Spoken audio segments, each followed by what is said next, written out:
एक बार की बात है, किसी गांव में एक साधु बाबा रहा करते थे। पूरे गांव में वह अकेले साधु थे जिन्हें पूरे गांव से कुछ न कुछ दान में मिलता रहता था। दान के लालच में उन्होंने गांव में किसी दूसरे साधु को नहीं रहने दिया और अगर कोई आ जाता था तो उन्हें किसी भी प्रकार से गांव से भगा देते थे।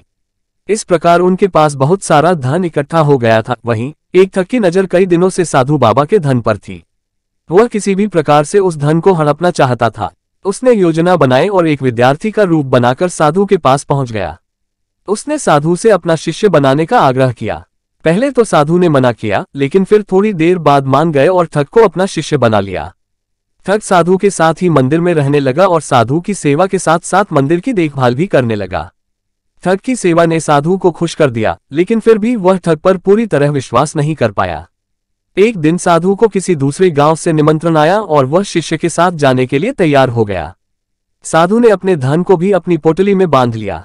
रास्ते में उन्हें एक नदी मिली। साधु ने सोचा कि क्यों न गांव में प्रवेश करने के पहले नदी में स्नान कर लिया जाए।